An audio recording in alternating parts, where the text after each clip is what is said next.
جب تک نواز شریف کو اس پروسیس کا حصہ نہیں بنایا جائے گا. مگر اس وقت تو نواز شریف کو باہر رکھ کے کسی کو لایا جانا تھا اور نواز شریف کو باہر رکھ کے لایا جا نہیں سکتا تھا, اس لیے وہ سسٹم قبول تھا یا وہ فیصلے قبول تھے. آج نواز شریف جو ہے وہ مقبولیت کی بلندیوں پہ بھی ہے. ہاں وہ الگ بات ہے کہ شاید قبولیت میں ہی ہے ان طاقتور حلقوں کو جو مان چکے ہیں کہ نواز شریف کو نکال کے ہمیشہ ریاست کو نقصان پہنچا ہے اور 8-10 سال بعد پھر نواز شریف کو لانا پڑتا ہے. تو میں سمجھتا ہوں کہ اگر ادارے پولیٹیکل ہو گئے ہیں, خود احتسابی انہوں نے شروع کر دی ہے, تو مجھے سمجھ نہیں آتا کہ یہ کن کی خواہش ہے, کن کچھ دانشوروں, کچھ جو تجزیہ نگار ہیں, کچھ ان کی خواہش کیا ہے. کیا یہ خواہش ہے کہ پاکستان چل نہ سکے؟ وہ تو ہمیں یہ بھی تانے دیتے ہیں ماریا کہ آپ نے ووٹ کو عزت دو کا بیانیہ چھوڑ دیا, آپ نے تو سر نہیں چھوڑا کا ووٹ کو عزت دو کا بیانیہ نہیں چھوڑا. سر ماریا کو یہ سمجھا دے, ایک سیکنڈ مجھے یہ کچھ سمجھا دے کہ آج اگر 21 اکتوبر کو نواز شریف نے ان کرداروں کا نام نہیں لیا اس لیے کہ پاکستان کی معیشت پچھلے 4 سالوں میں وینٹیلیٹر پر آ گئی اور ہمیں کہا جا رہا ہے کہ آپ اپنی طاقت کا مظاہرہ کرو, بھئی کس کے سامنے کریں؟ میاں جاوید لطیف صاحب, جب یہ نواز شریف صاحب نے لندن میں بیٹھ کے یہ بیان دیے تھے تو آپ ہمارے شو پہ آئے تھے اور اس وقت آپ نے اس کو ڈیفینڈ کیا تھا کہ بڑا ضروری ہے کورس کریکشن کرنا. اس کے بعد جب بعد میں نواز شریف صاحب کی پارٹی کی جانب سے بیانیہ آہستہ آہستہ واپس ہوا, آپ ہمارے پروگرام پہ آئے, آپ نے کہا کہ ایٹ لیسٹ جو فیض آباد دھرنے کی ججمنٹ آئے گی اس کو امپلیمنٹ کرا کے ان لوگوں کو ہم ضرور سزا دیں گے. آج آپ کہہ رہے ہیں کہ آگے چلیں, ٹھیک ہے ہم سمجھ رہے ہیں, لیکن یہ آپ کی پارٹی کی گزشتہ 2.5 ہفتے 3 ہفتے کی خود ہی کنسسٹنٹ پالیسی ہے نا. نواز شریف صاحب نے انہی دنوں میں یہ بیان دیا تھا نا. نہیں ماریا, جو آپ کوٹ کر رہے ہیں 2-2.5 ہفتے پہلے کی گفتگو کو, ہم اسی پہ قائم ہیں. ماریا وجہ یہ ہے کہ اگر اداروں کے اندر خود احتسابی کا طریقہ کار جو کہ موجود ہے ہر ادارے کے اندر, وہ طریقہ کار ہر ادارہ اپنا لے تو یہ مجھے کہنے کی یا آپ کو سننے کی ضرورت یا زحمت پیش نہ آئے. اب آپ یہ دیکھیں کہ ایک طاقتور ادارے نے اپنے اندر خود احتسابی کی 9-10 مئی کے بعد, اور وہ سہولت کار جو تھے انہوں نے کیا ان کے خلاف ایکشن نہیں لیا. اور آج دوسرا ادارہ جو ہے اس میں جو آڈیو سامنے آئیں, جو گفتگو سامنے آئی, جو الزامات منصفوں کے حوالے سے لگائے گئے, اگر انہوں نے خود ایڈریس کیا ہے تو میں کیا کوئی اس کا انعام لینا چاہتا ہوں, کو تغمہ سجانا چاہتا ہوں کہ میری وجہ سے ایسا ہوا ہے. نہیں سر, باجوہ صاحب, فیض صاحب, ثاقب نثار, آپ کا تو یہ معاملہ تھا نا, آپ کی تو یہ ادھر احتساب کی گفتگو تھی. جو ابھی کی ہے ٹھیک ہے, وہ ادارہ کر رہا ہے, بالکل میں آپ کی بات سے اگری کرتی ہوں, لیکن آپ کے تو مجرم کوئی اور تھے. وہ پھر دیکھیں میں میری بات سن لیں. پھر بھی میں یہ کہوں گا کہ اگر 9-10 مئی کے جو قصوروار تھے ایک ادارے نے خود احتسابی کی تو وہ لوگ سامنے آئے, اور جو سہولت کار تھے وہاں تک بھی چلے جائیں گے تو پاکستان جو آج انگلیاں اٹھتی ہیں یا قوم اور اداروں کے درمیان جو فاصلے بڑے ہوئے ہیں وہ ختم ہو سکتے ہیں. اسی طرح فیض آباد دھرنا جو ہے اس کی ججمنٹ دینے پہ جن لوگوں نے ریفرنس فائل کروایا تھا اور جنہوں نے کیا تھا, اگر ان کو کٹہرے میں آپ لے آئیں گے تو آئندہ آزادانہ فیصلے ہونے سے کوئی روک نہیں سکے گا.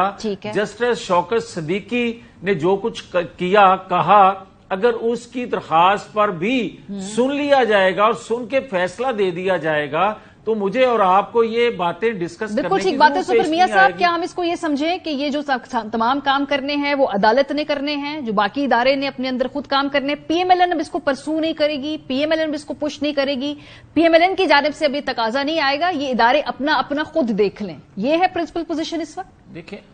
دیکھیں ماریا, پی ایم ایل این ہو یا دیگر جماعتوں کے ورکر ہوں یا دیگر جماعتوں کے اکابرین ہوں, کوئی جماعت کا یہ منشور نہیں ہوتا کہ ہم آئین قانون کو ترجیح نہیں دیں گے یا آئین قانون کے مطابق کام نہیں کریں گے، مگر یہ ضرور ہوتا ہے کہ جب وہ جماعتیں اقتدار میں آتی ہیں، اگر پہنچ جاتی ہیں تو ان کی ترجیحات بدلتی ہیں یا وہی رہتی ہیں۔ اصل سوال بیانیہ یہ ہے، ترجیحات۔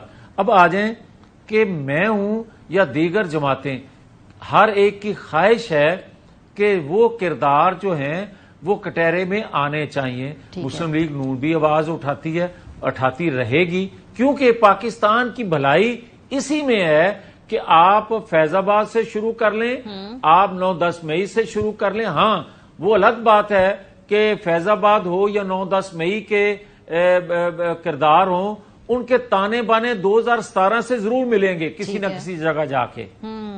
میاں نواز شریف صاحب نے واپس آ کے جو تقریر کی اس میں کہا انہوں نے کہ انتقام کی ان کے دل میں کوئی خواہش نہیں ہے، تو کیا یہ آفر سیاسی جماعتوں کے لیے بھی ہے کہ انتقام کی خواہش نہیں ہے، آگے چلیں؟ اس میں ظاہر سی بات ہے تحریک انصاف بھی آپ کی کمپیٹیٹر ہے، یہ ان کے لیے بھی ہے جو ماضی کے اندر ان کا کردار رہا، پھر آگے چلیں؟ دیکھیں ماریا، جہاں تک تعلق ہے انتقام کا، بد نصیبی ہے کہ ہمیں مورد الزام ٹھہرایا جاتا ہے جبکہ ہم آئین قانون کی بات کرتے ہیں۔ ہم سپریم کورٹ کے اس وقت کے چیف جسٹس کی ججمنٹ پہ عمل کرنے کی وجہ سے یا وہ ایف آئی آر کروانے کی وجہ سے جو بھگتا ہم نے وہ بھی سب کے سامنے ہے۔ مگر اس کے باوجود میں یہ کہتا ہوں کہ کیا پاکستان کے اندر ادارے ہیں اور ادارے کسی قانون آئین کے مطابق چلیں گے، اور اگر چلنے نہیں دیا جائے گا تو پھر یہی بگاڑ پیدا ہوگا جو آج پاکستان جس گرداب میں پھنسا ہوا ہے۔ اب آ جائیں جو آپ سوال کر رہے ہیں کہ کیا آپ انتقام لیں گے، کبھی بھی ہم نے تصور نہیں کیا کسی سے انتقام لینے کا۔ ہاں یہ ضرور خواہش ہے کہ اگر آپ آئین قانون کو آپ احترام دیں گے، عزت دیں گے، مقام دیں گے تو پاکستان کے 90% مسائل حل ہو سکتے ہیں۔ یہ میں کہتا رہوں گا، کہہ بھی رہا ہوں، آئندہ بھی کہوں گا۔ صحیح۔ اس وقت پنجاب میں جو الیکشن ہونے جا رہا ہے اس میں کمپیٹیٹر کون ہے؟ کیونکہ پیپلز پارٹی تو خیر جو بھی ہم نے اس حوالے سے دیکھا ان کی پوزیشن پنجاب کے اندر اتنی مضبوط نہیں ہے، آئی پی پی ہے یا جو تحریک انصاف بچی کھچی ہے وہ بیلٹ پیپر پہ ہوگی؟ اول تو آپ کو لگتا ہے کہ وہ ہوگی بیلٹ پیپر پہ؟ آپ کا کمپیٹیٹر پنجاب میں کون ہے؟ دیکھیں بات یہ ہے کہ پاکستان کے جتنے انتخابات 85 کے بعد ہوئے ہیں اور خاص طور پر 90 کے بعد پنجاب میں 2/3 اکثریت مسلم لیگ نون لیتی آئی ہے پنجاب اسمبلی میں ہر الیکشن میں۔ وہ الگ بات ہے کہ 2018 میں جس طرح پھر ہمارے ساتھ سلوک کیا گیا تھا اس کو ایک سائڈ پہ رکھتے ہیں تو باقی تمام انتخابات کا نتیجہ آپ کے سامنے ہے۔ تو میں سمجھتا ہوں کہ پنجاب کے اندر ہمیں کسی سے کوئی پریشانی نہیں ہے، کسی سیاسی جماعت سے۔ ہم تو 2018 میں بھی ڈیمانڈ کرتے تھے کہ منصفانہ انتخابات ہونے دیں، آج بھی خواہش نہیں، آج بھی ضرورت سمجھتے ہیں پاکستان کی کہ منصفانہ آزاد انتخابات ہونے چاہیے، ہر جماعت کو موقع ملنا چاہیے، کسی جماعت کو بیلٹ پیپر سے آؤٹ نہیں ہونا چاہیے، کسی جماعت کے لیے میدان خالی نہیں، میدان ختم نہیں کرنا چاہیے۔ ہاں البتہ دہشت گردوں میں اور سیاست دانوں میں فرق رہنا چاہیے، ورنہ لوگ ووٹر کی بجائے مسلح جتھے تیار کیا کریں گے اور اس کے بعد اپنی مرضی کے فیصلے لے لیا کریں گے اور اپنی من پسند حکومتیں بنا لیا کریں گے، اور اداروں کے اندر بھی اپنی خواہش ضرورت کے تحت اعتماد والے لوگوں کو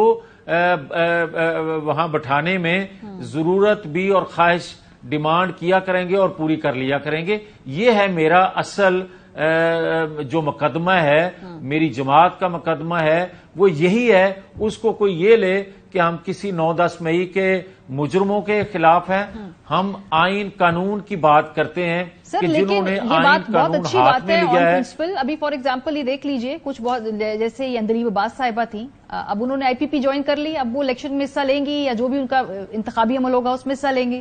مراد راز صاحب نے آئی پی پی جوائن کر لی، وہ بھی اب جا کے الیکشن کے اندر جو بھی ان کا پروسیس ہوگا حصہ لیں گے۔ پرویز خٹک صاحب نے نئی پارٹی بنا لی, وہ الیکٹورلی کمپیٹ کر سکتے ہیں, وہی جماعت جس کے اوپر آپ الزامات لگا رہے ہیں, لیکن جہاں جہاں انہوں نے سپلنٹر گروپ بنا لیا وہ الیکشن کے اندر حصہ لے سکتے ہیں. اس لیے میرا یہی سوال ہے کہ چلیں آپ کہتے ہیں کہ 9 مئی کے ذمہ داران کو سزا ملنی چاہیے ہے, لیکن اسی جماعت سے تعلق رکھنے والے دوسرے لوگ جب جماعت تبدیل کرتے ہیں تو پھر نہ ہموار فیلڈ کی شکایات جو آپ کے مخالفین کی ہیں ان کو تقویت نہیں پہنچتی؟ نہیں ماریا, پلیز اس طرح اگر ڈگمگ چیزوں کو مکس اپ کر دیں گے تو پھر میرا کیس جو ہے وہ کمزور کریں گے آپ. میں یہ کہنا چاہتا ہوں کہ اگر کوئی پریس کانفرنس کر کے پوتر ہو جاتا ہے, وہ کسی ڈرائی کلین مشین میں دھل کے آ جاتا ہے تو میں نہیں دھو رہا. یہ بات, یہ طریقہ کار غلط ہے.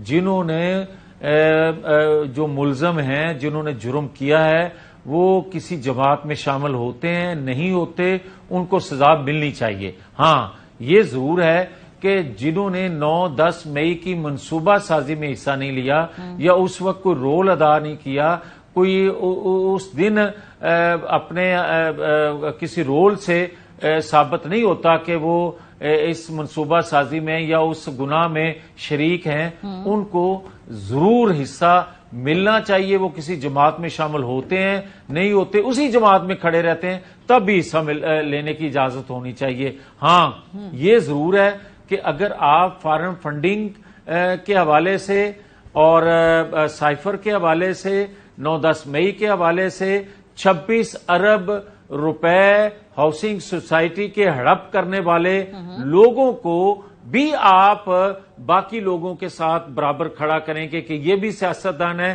یہ بھی سیاستدان ہے, تو اس سے بڑا ظلم آپ سیاستدانوں پر اور کوئی نہیں کر سکتے کہ آپ دہشت گردوں کو اور آپ ریاست کے ملزموں کو سیاستدانوں کے ساتھ کھڑا کریں. ٹھیک ہے, وہ تو بھی فیصلہ آنا ہے کیسز کا, جب آئے گا جو نامزد ہوگا سر اس کے بعد نہیں فیصلہ.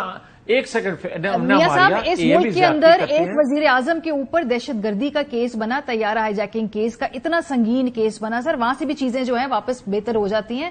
یہ صرف اس ملک کی میں آپ کو ہسٹری کوٹ کر کے نہ ماریا, آپ پلیز آپ اس لسٹ میں نہ کھڑے ہوں کہ جو میں نے ابتدائیے میں کہا تھا کہ کچھ صحافی حضرات, کچھ تجزیہ نگار یا دانشور جو ہیں وہ اپنے فن کا مظاہرہ کرتے ہوئے چیزوں کو الٹا پلٹا کے پیش کرتے ہیں یا تاثر یہ دیتے ہیں کہ ہم درست کہہ رہے ہیں. آپ پلیز وہ بات نہ کریں. میں نے کبھی بھی اس تناظر میں آپ کو نہیں لیا. مجھے یہ بتائیں کہ جس ہائی جیکر کا آپ ذکر کر رہی ہیں, دنیا میں کہیں ایسا ہوا ہے کہ ہائی جیکر زمین پہ ہو اور طیارہ آسمان سے اگوا ہو جائے؟ سر میں تو اس سے پہلے کبھی آپ نے کیس سنا تھا؟ وہ غلط کیس تھا. ایک سیکنڈ,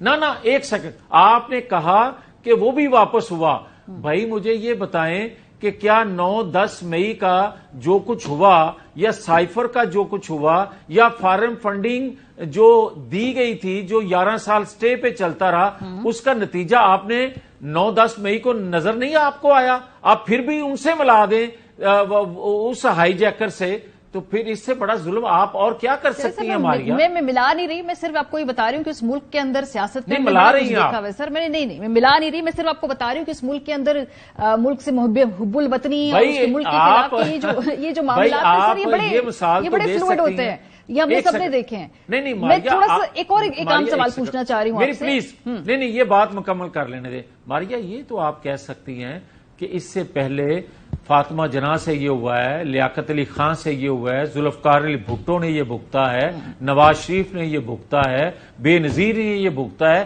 یہ تو مثالیں آپ کوٹ کر سکتی ہیں, مگر عمران خان نے جو کچھ کیا ہے اس سے پہلے کبھی کسی ایک سیاستدان نے کیا ہے تو میں معذرت چاہتا ہوں. چلے ٹھیک ہے, تھوڑا سا آگے بڑھتے ہیں. یہ جو آپ بھی ہم دیکھ رہے ہیں کہ آج آئی پی پی نے ایک جلسہ کیا ہے, اس میں جو انہوں نے منشور وغیرہ پیش کیا, اس میں ظاہر سی بات ہے انہوں نے ایک جو ذکر کیا کہ آپ کی جماعت کی بات بھی کی, کہ جس سے امیج یہ آیا کہ بھئی آپ لوگوں نے بہت باریاں لے لی ہیں. تو اس کا جو ہم سمجھ سکتے ہیں وہ یہ ہے کہ کیا کوئی سیٹ ایڈجسٹمنٹ کی بات تو ختم ہو گئی نا.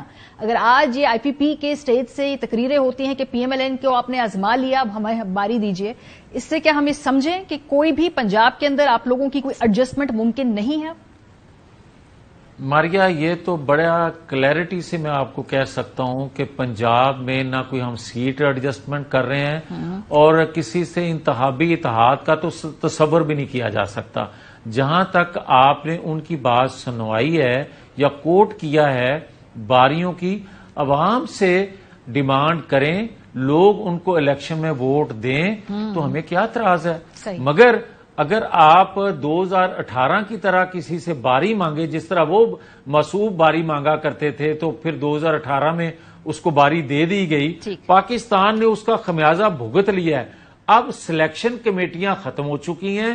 اگر کوئی باری کی بات کرے گا جس طرح کچھ اور لوگوں کو بھی خواہش تھی یا اس کا اظہار کسی اور انداز میں یا الفاظ میں کرتے ہیں تو باریاں لینا یا دینا یہ عوام کا کام ہے، کسی اور کے بس کی بات نہیں ہے. اگر کوئی کرے گا تو پاکستان کے ساتھ اس سے بڑا ظلم اور ہو نہیں سکتا اور پاکستان مکمل نہیں ہم سمجھتے ہیں کہ پاکستان کے اندر جو اب یہ جو تجربہ گائے ہیں، یہ تجربے کرنے کے جو ہمارے شوق ہیں یہ ختم ہو جائے. بہت شکریہ میاں جاوید لطیف صاحب ہمارے ساتھ موجود. خوشا صاحب نے کل ایک انٹرویو دیا اور انٹرویو دیتے ہوئے انہوں نے ایک گفتگو کی، ایک بات کی. 16 ماہ موجودہ جو پی ایم ایل این کے ساتھ اتحادی حکومت کے سیٹ اپ کا حصہ بننے پر انہوں نے معافی مانگ لی. کیا کہا خورشید شاہ صاحب نے، ذرا سنیے. اپنی حقیقت کو چھپا ہے. 16 مہینے تھے، ہم نے غلطی کی، ہمیں معافی بس ہمیں معافی دے دو. اب ایک سیاسی سٹیٹمنٹ ہے یا واقعی پیپلز پارٹی جو موجودہ صورتحال ہے اس پہ پشیمانی کا اظہار کر رہی ہے، لیکن بہرحال ہم نے ایک چھوٹا سا ٹریلر تیار کیا ہے کہ کس طریقے سے پی ایم ایل این اور پیپلز پارٹی کے قربتیں ہوئیں، پھر کس طریقے سے مل کے 18 مہینے ساتھ انہوں نے حکومت کی اور اس کے بعد اب کہاں تک ان دونوں کے درمیان معاملات پہنچ چکے ہیں. قربتوں سے لے کے دوریوں تک پاکستان پیپلز پارٹی اور پی ایم ایل این کا سفر. سیاست میں کوئی حتمی حلیف یا حریف نہیں ہوتے اور یہ ہم نے گزشتہ آپ کو 3-3.5 سال کے بیانات کی روشنی میں یہ دکھا دیا. بریک پہ جائیں گے، واپس آئیں گے تو پاکستان کی ٹیم کا سفر ورلڈ کپ میں اب تقریباً ختم ہو چکا ہے، اس پہ بحث کریں گے. بریک کے بعد ہمارے ساتھ رہیں. Welcome back. آج آسٹریلیا اور نیوزی لینڈ کا شاندار میچ کے بعد کیا ہم یہ سمجھے کہ پاکستان کرکٹ ٹیم کا اب سیمی فائنل کا سفر بلکہ ورلڈ کپ کا سفر ختم ہونے کے قریب ہے، یا اگر مگر کے جو ہمیشہ چکر میں اور الگوریدم میں ہم پھنسے رہتے ہیں؟ کیا ہی اچھا ہوتا کہ ابھی تک کلیئرٹی آ جاتی کہ پاکستان کرکٹ ٹیم کا شمار ان ٹیموں میں ہے جن کے بہت اسٹرانگ چانسز ہیں سیمی فائنل میں جانے کے، لیکن ایسا ہو نہیں سکا ہے. ابھی تک ہم نے دیکھا ہے کہ 6 میچز ہیں جس میں سے 4 مسلسل شکست ہوئی ہے. میچز میں 2 میچز جو ہم نے جیتے اس میں سے ایک کمزور ٹیم تھی نیدرلینڈ، ایک سری لنکا تھی. اور اس کے بعد اس وقت اگر ہم دکھائیں آپ کو تو ٹیبل پہ پاکستان کا 7واں نمبر ہے. ہم سے نیچے صرف اور صرف افغانستان ہے. South Africa, India, New Zealand اور آسٹریلیا ابھی تک کے جو تمام کیلکولیشن کے مطابق یہ وہ 4 ٹیمیں ہیں جو سیمی فائنل کھیلتی ہوئی دکھائی دے رہی ہیں. ابھی کیا پاکستان کا سفر یہاں ختم ہو گیا؟ کیا کوئی چانسز ہیں یا نہیں ہے؟ اس کا اندازہ ابھی ہم پوچھیں گے اپنے جو ایکسپرٹس ہیں ان کی گفتگو سے، خود بھی ہم فگر آؤٹ کرنے کی کوشش کریں گے. لیکن جو آگے 3 میچز آ رہے ہیں ذرا وہ دیکھ لیجئے کون کون سے ہیں. بنگلہ دیش کے ساتھ ہے، نیوزی لینڈ کے ساتھ ہے. نیوزی لینڈ نے تو جو آج جو شاندار کھیل کھیلا ہے اس کے بعد پاکستان کو بڑی محنت کرنی پڑے گی اس میچ کے اندر، اور انگلینڈ کے ساتھ. تو یہ 3 ٹیمیں ہیں جن کو پچھاڑنا ہے. اور پھر اس کے بعد کوئی رن ریٹ کا اگر مگر وہ بھی خیر بہت ہی اب اس کے لو اور سلم چانسز ہیں. پروگرام کے سلسلے میں بات کریں گے. ہمارے ساتھ کامران اکمل صاحب، سابق کرکٹر، تجزیہ کار نجیب الحسنین صاحب ہمارے سپورٹس اینکر بھی ہیں اور سپورٹس اینالسٹ بھی ہیں. کوئکلی میں نجیب آپ سے آغاز کرتی ہوں. آج کا جو شاندار میچ ہم نے دیکھا نیوزی لینڈ اور آسٹریلیا کے درمیان، رن ریٹ اور تمام چیزیں اگر ہم فیکٹر ان کریں وہ اگر مگر والی بات ختم ہو گئی ہے؟ السلام علیکم. سب سے پہلے ماریا، دیکھیں اصلی سوال ہم لوگ پوچھ نہیں رہے ہیں. اصلی سوال یہ ہے کیا ہم جانا ڈیزرو کرتے ہیں آگے. تو اصلی سوال تو یہ بنتا ہے. لیکن پاکستانی فینس جو ہیں وہ جاننا چاہتے ہیں کہ کوئی چانس ہے، کیونکہ ہمیں اس کی عادت ہو گئی ہے کہ ہم بڑے ایونٹس میں گرتے پڑتے کسی طرح آگے چلے جائیں. But this is going to be as far as I believe 3rd consecutive world cup, 50 over world cup, جس میں ہم سیمی فائنل میں نہیں جا رہے کیونکہ آس بہت زیادہ ہے. سب سے بڑی آس تو یہ ہے کہ ہم اپنے 3 میچ جیتیں. تو وہ تو ہم کو عادت نہیں ہے جیتنے کی. اس کے بعد ہم چاہتے ہیں کہ جو ڈیزرونگ ٹیمز ہیں جو اچھا کھیل رہی ہیں آل اوور سڈن وہ برا کھیلنے لگیں. تو just for the sake of it کہ اغوان اب یہ جو سچویشن بن رہی ہے, میں اس میں آپ کو, کیونکہ یہ اتنی فنی ہے, میں نے اپنے پاس لکھ لی ہے کہ کوئی کیلکولیشن خراب نہ ہو. پاکستان اپنے 3 میں سے 3 میچ جیتے تو 10 پوائنٹ پہ آئے گا. نیوزی لینڈ 1 میچ جیتے 4 میں سے تو 10 پوائنٹ پہ رہے گا. پھر آسٹریلیا ابھی 1 جیت چکا ہے 4 میں سے, اور 1 اور جیتے 2 ہارے تو 10 پوائنٹ پہ رہے گا. پھر نیٹ رن ریٹ دیکھا جائے گا, وہ ہمارا آلریڈی بہت خراب ہے. تو ایک تو یہ سینیریو ہے. دوسرا سینیریو ہے پاکستان اپنے 3 جیتے, نیوزی لینڈ 1 ہار گیا ہے, اب باقی 3 بھی ہارے, اور پھر آسٹریلیا 1 جیتا ہے, اب باقی 3 ہارے. تو آپ سوچیں کہ ہم کیا مانگ رہے ہیں. Very interesting calculation. یہ تو آپ وہی کہہ رہے ہیں کہ پوری کائنات جو ہے وہ مل کے آپ کو سیمی فائنل میں پہنچانے کے لیے مدد کرے, آپ خود نہ کریں. اور بالکل ٹھیک بات آپ نے کی. کامران, آج میں میچ دیکھ رہی تھی آسٹریلیا اور نیوزی لینڈ کا, مطلب کیا ہی لطف آیا, اتنا قریب جا کے اتنے ہائی رن چیز کے, مطلب ایک موقع آیا کہ دل کرا تھا نیوزی لینڈ یہاں سے جیت ہی جائے, لیکن آبویسلی جس نے بہتر کھیل کھیلا وہ یہ میچ اس کے نام ہوا, اور کچھ قسمت بھی تھی. لیکن پاکستان کے مقابلے میں اب لگتا ہے کہ ہم لوگ کو اپنی ایکسپیکٹیشن ریئلسٹک کر لینی چاہیے ہیں. یہ اگر مگر کے کھیل سے, اور خاص طور پہ سخت سوال پوچھنے چاہیے کہ کتنے ٹورنامنٹس میں ہم یہ اگر مگر کے اوپر ہی اپنے آپ کو دلاسے دیتے رہیں گے. دیکھیے ماریا, سب سے پہلے جو آپ نے شروع سے پوچھا ہے نجیب بھائی سے کہ پاکستان ٹیم کے چانسز ہیں, نجیب بھی جانتا ہے, میں بھی جانتا ہوں, وہ آپ کے لیے زیادہ اچھا ہوگا شاید بھائی کوئی انڈیا میں کال میں لا لے, وہ بتا دیں گے آپ کو سارا. نجیب کی باتوں سے ان کی نظر میں ابھی بھی ہے کہ پاکستان ٹیم پہنچے گی. دیکھیں نجیب نے بڑی اچھی بات کی ہے کہ ہم جس ٹائپ کی کرکٹ کھیل رہے ہیں ہم ڈیزرو نہیں کرتے. میں نے پہلے کہا تھا کہ پاکستان ٹیم کی تیاری اچھی نہیں ہے, پاکستان ٹیم ایکسپوز ہو جائے گی. ہم اپنی ٹرانسمیشن میں بات کرتے رہے ہیں, ابھی ورلڈ کپ شروع بھی نہیں ہوا تھا, تو یہ تو صاف نظر آ گیا کہ ہماری تیاری اچھی نہیں تھی. اب نیوزی لینڈ ٹیم نے جیسے پرفارم کیا, جیسے آسٹریلیا نے کم بیک کیا اس ورلڈ کپ میں, جہاں پہ یہ باہر ہو رہے تھے ٹاپ 4 میں, اب اسٹرانگلی وہ ٹاپ 4 میں انٹر ہو رہے ہیں, اور ڈے بائی ڈے بہتر کرتے گئے. ہار سے انہوں نے سیکھا اور اچھی کرکٹ کھیلنی شروع کر دی, اپنے پہ بلیو رکھا. اور آسٹریلین کی یہی کلاس ہے کہ ایک دم سے اٹھتے ہیں تو پھر ان کے پاس بھی کوئی نہیں لگتا. اور نیوزی لینڈ نے ٹھیک ہے ٹف ٹائم دیا. سب سے اچھی جو چیز تھی نا, اوپنر تو بہت اچھا کھیل رہے ہیں, وارنر اور ٹریوس ہیڈ, انہوں نے انبلیویبل بیٹنگ کی ہے. جیسے سٹارٹ دیا 175 رنز کی پار, اس کے بعد پھر جو تھوڑا سا پریشر میں آئی آسٹریلیا, سمتھ آؤٹ ہوا, لبو شینے آؤٹ ہوا, اس کے بعد پھر ٹیل نے جیسے آ کے رنز کیے. یہ چیز ہم لوگوں نے کل مس کی ہے. ہر ٹیم کی ٹیل آ کے رنز کر رہی ہے. نیدرلینڈ جیسی ٹیم 6 آؤٹ ہوتے ہیں 90 پہ تو وہ 264 کر جاتے ہیں. ہم لوگ 6 آؤٹ ہوتے ہیں تو بالکل ہی لائن سے آؤٹ ہو جاتے ہیں. تو یہی چیز ہم لوگوں نے دیکھنی ہے کہ ہم لوگ کہاں لیگ کر رہے ہیں, لیکن ہر میچ کے بعد غلطیاں ریپیٹ ہم لوگ کرتے جا رہے ہیں, جس پہ کنٹرول نہیں ہو رہا, جس کی وجہ سے ہم اس ٹورنامنٹ سے باہر ہو گئے. ہم ایسی ٹیم نہیں تھی, ہماری کنڈیشن میں کھیل رہے تھے, تو میرے خیال سے ہماری ٹیم بہتر پرفارم کرنا چاہیے تھا. صرف کیا کہ ریلیکس ایٹیچیوڈ, گیم اویئرنیس بالکل نہیں آئی, صحیح پلان جو بنائے ہوئے تھے اس پہ امپلیمنٹ نہیں کیا, کام نہیں کیا. ہار کے بعد سیکھتا, 2 کے بعد 3 کے بعد, اب 4 میچ ہاریں گے تو آپ کیسے کم بیک کر سکتے ہیں. یہ صرف کیا کہ ریلیکس مینجمنٹ ایٹیچیوڈ جو ان کا کپتان کی غلطیاں گراؤنڈ میں جو آئیڈینٹیفائی ہر میچ کے بعد, اس ورلڈ کپ سے پہلے بھی ایشیا کپ میں, T20 ورلڈ کپ, دبئی میں, آسٹریلیا میں بتاتے گئے, لیکن کپتان بھی تھوڑا سا میرے خیال سے بہتر ڈیسیژن لیتا. یہ جو آپ نے کپتان کی بات کی کامران, اسی سوال کو میں آگے لے کے جاؤں گی نجیب کے پاس. نجیب, ہر فیلڈ کسی بھی ٹورنامنٹ میں پرفارمنس کے بعد کوئی ایک اسکیپ گوٹ ہوتا ہے جس کے اوپر یہ ساری ذمہ داری ڈال دی جاتی ہے. ذرا لوگ کا جو غصہ ہوتا ہے وہ ٹھنڈا ہو جاتا ہے کہ جی او ہو بڑا یہاں پہ سیریس اب اقدامات لینے لگے ہیں. ادھر لگ رہا ہے آپ کو کوئی اسکیپ گوٹ ہے کیا؟ کیپٹنسی کسی خطرے میں ہے, یا بورڈ کے اندر, مینجمنٹ کے اندر کوئی کسی ایک کے اوپر ڈال کے فی الحال جو ہے یہ معاملہ کو رفع دفع کیا جائے گا؟ نہیں, اسکیپ گوٹ نہیں کہوں گا میں. دیکھیں اٹس لانگ ٹائم کمنگ. آپ کو بہت ٹائم دیا, بہت سمجھایا, بہت وقت دیا کہ آپ اپنی حساب سے کر لیں. بیکاز دیکھیں پرابلم پتہ ہے کیا ہوئی ہے, پاکستان میں ایک 8-10 سال میں گیپ رہا ہے ایک ورلڈ کلاس پلیئر کا. جب ایک ورلڈ کلاس پلیئر آیا نا, سبھی اس کے اورا کے سامنے